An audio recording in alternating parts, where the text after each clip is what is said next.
Good morning, dear students. How are you all? So in this video, we will talk about the bases.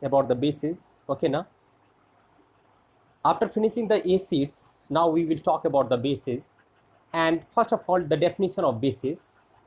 First of all, I will explain and then I will see the explanation, the definition of that one. Here I have taken NaOH and KOH example. If I will take NaOH and if I will take KOH, in the aqueous solution, what does it mean, aqueous solution? You know, na?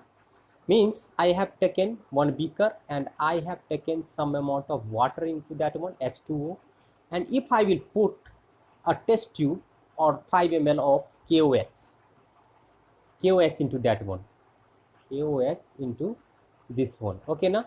And instead of KOH, if I will put NaOH into that one, it will break down into ions, that it will give Na plus OH minus. After dissociating, it will give K plus OH minus. So you can see here that now you can read that one. Bases are those chemical substances which give hydroxide ion.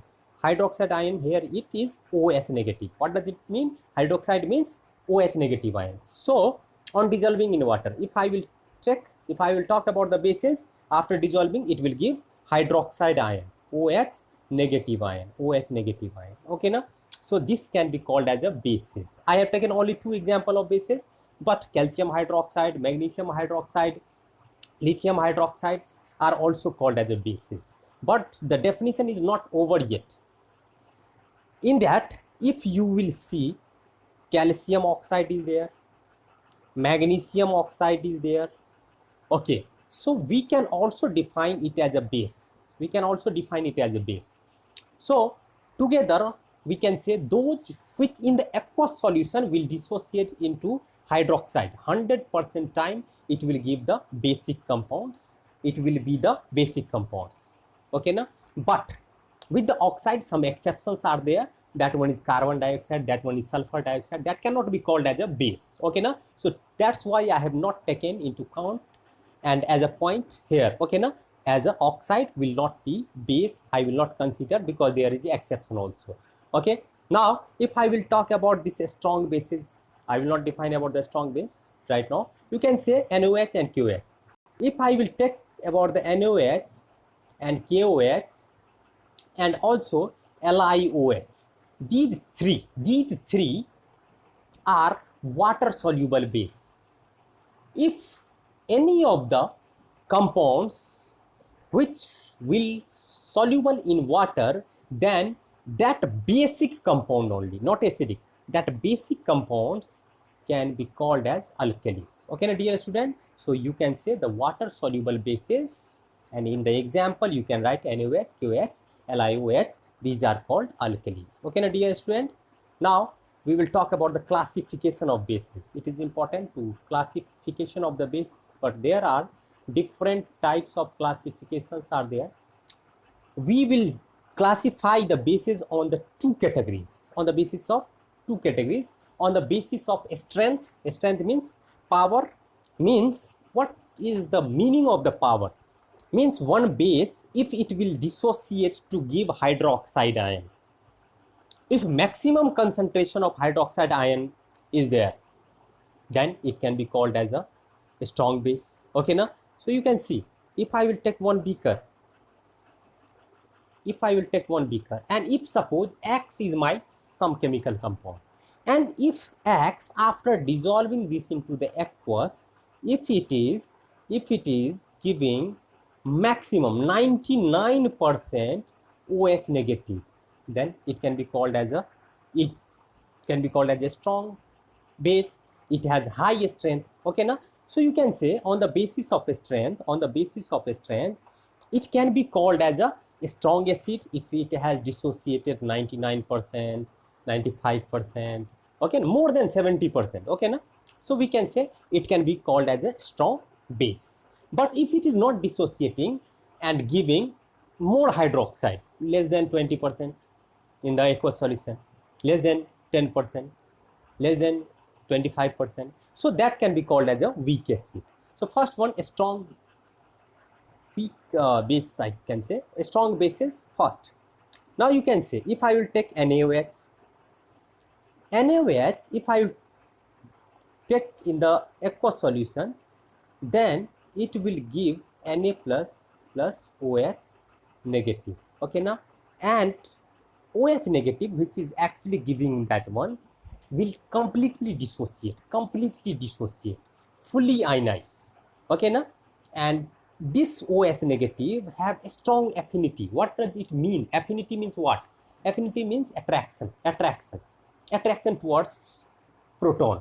So strong acids will dissociate into or fully ionize in all the concentration in aqueous solution, and it will break down into in a large amount of hydroxide ion and have a strong affinity towards proton. Okay now, KOH, LOH, these are strong bases.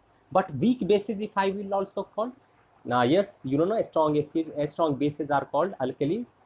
Now second one is weak bases, and as you know, dear student, weak bases will not fully dissociate into the hydroxide ion. Okay, and it has also weak affinity towards proton. You know na, if hydroxide ion, that one is containing negative charges, if negative charges will not dissociate, how it can react with positive charges? It will not react with, so it has less affinity. And in the definition you can say those bases which do not ionize completely to give hydroxide ion and have weak affinity for proton. Okay now, if I will give one of the example, if I will write one of the example, aluminium hydroxide, AlOH whole thrice, here you will write in the aqueous solution, and it will break down into Al 3 positive plus 3 OH negative. Okay now, so you can say this one, here I will write, it would be better, aluminium AlOH whole thrice in the aqueous solution, it will dissociate, but as aluminium is not a very reactive one, so it will not dissociate to give a maximum concentration of hydroxide.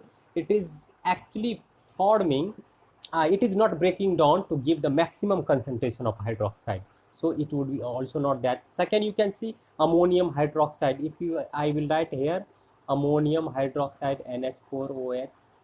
Okay now, and if I will write here, if I will take here aqueous solution of this one, it will dissociate to give NH4 positive plus OH negative. But this OH negative is not in the larger proportion.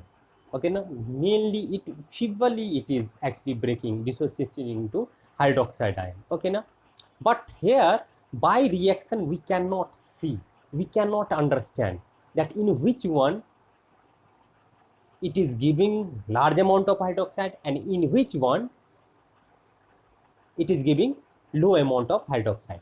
But for that we will take one container and we will perform electrolysis process. You know, dear student, if I will take a strong acid with the water, and if I will consider this one is a negative charge, that means cathode, this one is positive, that one is anode. If I will connect it with the help of a electric circuit, and here I have taken one bulb. Okay now, so if I will also add one of the battery here and I will complete that circuit, if here I have taken a strong AC or a strong base like NaOH, okay now, base also conduct electricity, do you know? So if I will break that one, it will give Na positive plus OH negative. Okay now, OH negative, if it is fully ionized, that means bulb will glow with high intensity. But instead of this NaOH, if I will take NH4OH, you know, dear student, ionization will take place at lower extent. Then what will happen? Then hydroxide formation in this case is feeble, so the bulb will not glow with the high intensity. Okay now, dear student, now classification of base on the basis of acidity of base means number of hydroxide ion furnished. Dear student, if one hydroxide ion furnished, then it is monoprotic. Okay, if 2, then di, if 3, that means tri. Okay now, So on that basis, I have actually categorized this on the basis of number of hydroxide ion furnace. First one is monoprotic.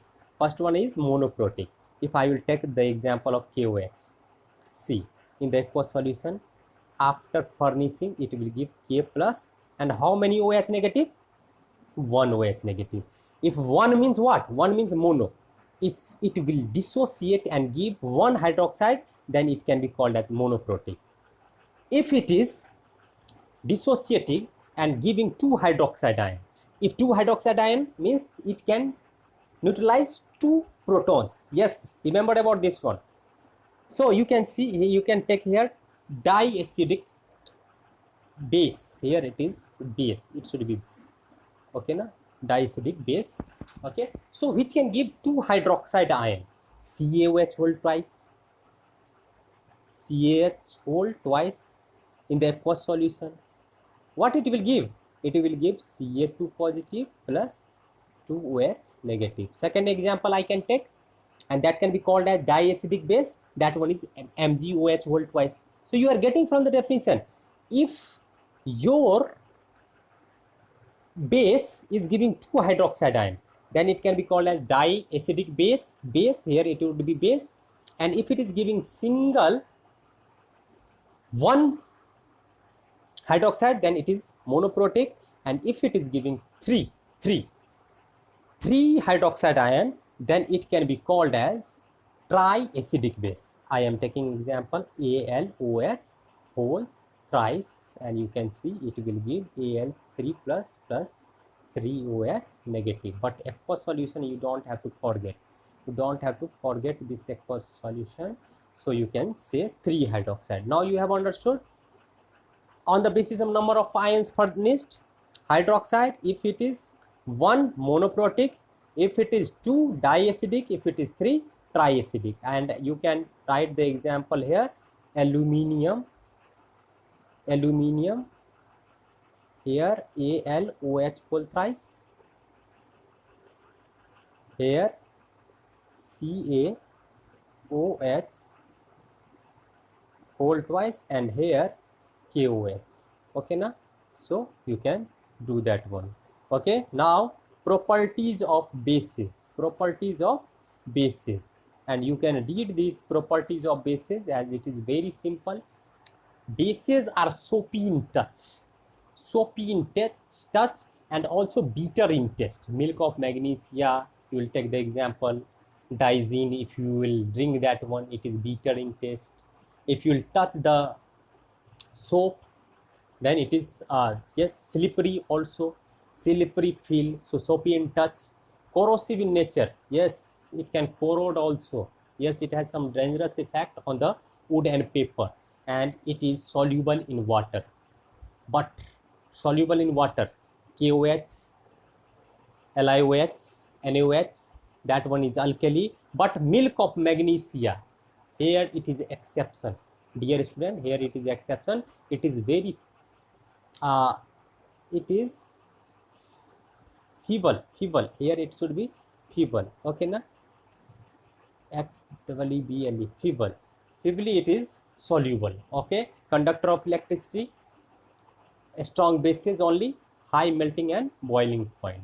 So as it is ionic compound, so it can have high melting and boiling point. So physical properties are simple, just read about that one. Okay, you will get the question from this portion also. Okay, na? So thank you for the video. Thank you all of you.